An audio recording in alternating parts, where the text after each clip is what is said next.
भारत में राष्ट्रवाद की अवधारणा कैसे यूरोपीय ढांचे के समान हो गई। भारत जोड़ो बनाम भारत तोड़ो राष्ट्रवाद, क्या नेहरू का राष्ट्रवाद आज हार रहा है?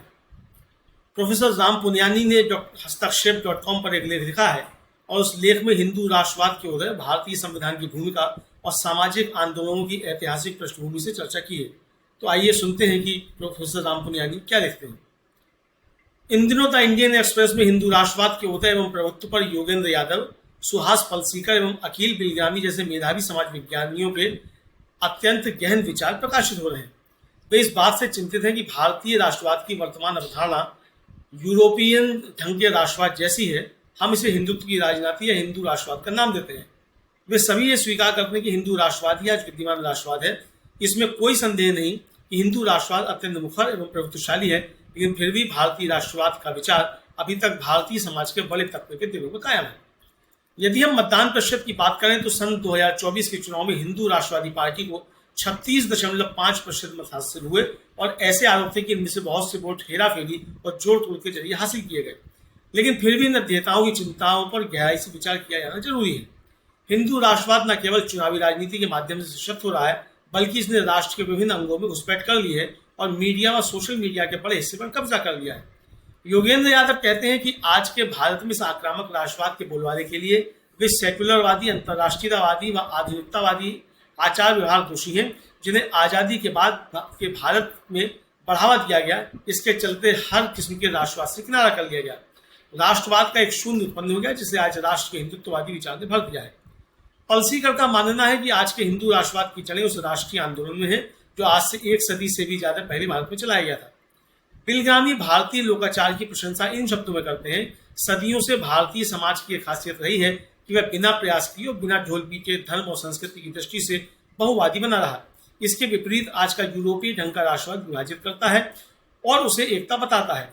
पलसीकर की इस टिप्पणी की हिंदू राष्ट्रवाद की जड़ें आजादी के संघर्ष के काल में है के उत्तर में वे कहते हैं कि इसमें कोई संदेह नहीं कि नजरिया आजादी के संघर्ष के दौरान मौजूद था, किंतु गांधी और नेहरू के बोलबाले के कारण वह हाशिए पर रहा और इससे निश्चित ही कई सवाल उलझे हुए रह गए, किंतु यह पक्के तौर पर कहा जा सकता है कि मौजूदा हिंदू राष्ट्रवाद की जड़ नहीं है। भारत के मौजूदा हालात और हिंदू राष्ट्रवाद के बढ़ते खतरे को समझने के लिए कुछ अन्य बिंदुओं पर विचार करना आवश्यक है।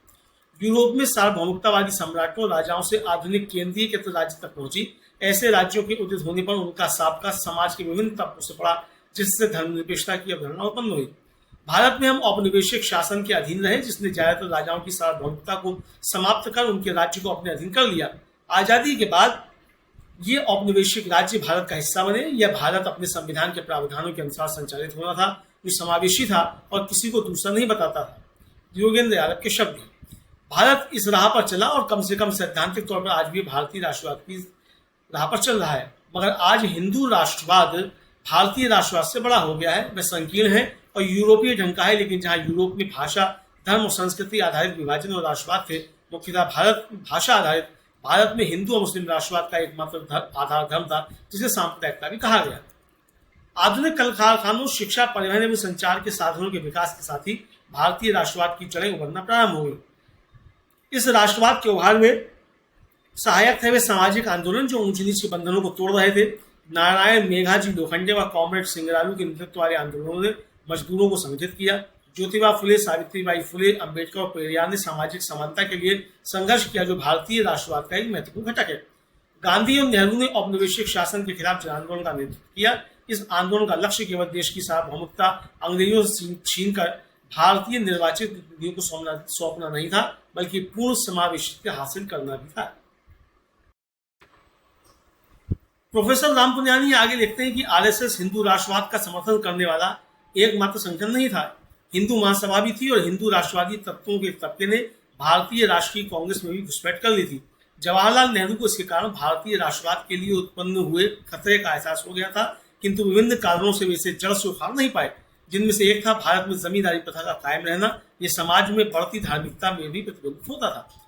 स्पष्टतः हिंदू राष्ट्रवाद जाति एवं लिंग आधारित गैर बराबरी के कुछ मामलों में यथास्थिति कायम रखने का पक्षधर है। उसका समाज के कुछ विशिष्ट वर्गों पर प्रभाव तब साफ नजर आया जब गौवध के संबंध में एक कानून बनाने की मांग उठाई गई और हजारों साधु संत के समक्ष संसद के समक्ष एकत्रित हुए। सन 1990 के दशक में उसका प्रभुत्व तब स्पष्ट दिखा जब यात्राओं के आह्वान किए गए और धार्मिक कट्टरता में जबरदस्त बढ़ोतरी हुई। शाहबानो मामले के बहाने मुसलमानों के तुष्टीकरण की बात लोगों के दिलों में बैठा दी गई और राम मंदिर आंदोलन ने हिंदू राष्ट्रवाद के ज्वार का मार्ग प्रशस्त किया। पिछले कुछ दशकों से भारतीय राष्ट्रवाद की अभिव्यक्ति जितनी होनी चाहिए उससे बहुत कम हो रही है। दक्षिणपंथी हिंदू राष्ट्रवाद को ही वास्तविक राष्ट्रवाद के रूप में प्रवेश करना चाहते हैं। क्या भारतीय राष्ट्रवाद के उच्चतम दर्जा हासिल करने की उम्मीद की जा सकती है? इसका जवाब देते हुए प्रोफेसर राम पुनियानी लिखते हैं कि हाँ, हमने पिछले कुछ वर्षों में इसकी एक झलक देखी है। भारत जोड़ो यात्रा और भारत जोड़ो न्याय यात्रा ने यह दिखाया कि हिंदू राष्ट्रवाद जहाँ काबिज हो गया है उस जगह को दोबारा हासिल किया जा सकता है। दलितों, महिलाओं, आदिवासियों, मजदूरों और अल्पसंख्यकों से जुड़े मुद्दों को उठाना और उनकी मांगों के समर्थन में आंदोलन चलाना इसकी नींव बन सकती है। हमारे संविधान के प्रति जनता के मन में गहरा लगाव और सम्मान है। इन दो आंदोलनों और भारतीय संविधान के मूल्यों को कोने कोने में पहुंचाकर भविष्य में भारतीय राष्ट्रवाद का बोलबाला कायम किया जाना चाहिए। प्रोफेसर राम पुनियानी के इस आलेख का अंग्रेजी से रूपांतरण किया है अमीश अर्देनिया ने। प्रोफेसर राम पुनियानी IIT मुंबई में पढ़ाते थे और 2007 के नेशनल कम्युनिटी हार्मोनी अवार्ड से सम्मानित थे। आपको ये वीडियो कैसा लगा अपनी कमेंट करके अवश्य बताइएगा। इस वीडियो को ज़्यादा से ज़्यादा लाइक और शेयर कीजिए और अगर आपने हमारा चैनल सब्सक्राइब नहीं किया है तो ऐसे और वीडियो पाने के लिए चैनल को सब्सक्राइब करें और बेल आइकन का बटन भी दबाएं ताकि अगला वीडियो जब रिलीज हो तो आप तक उसकी सूचना सबसे पहले पहुंच सके। धन्यवाद।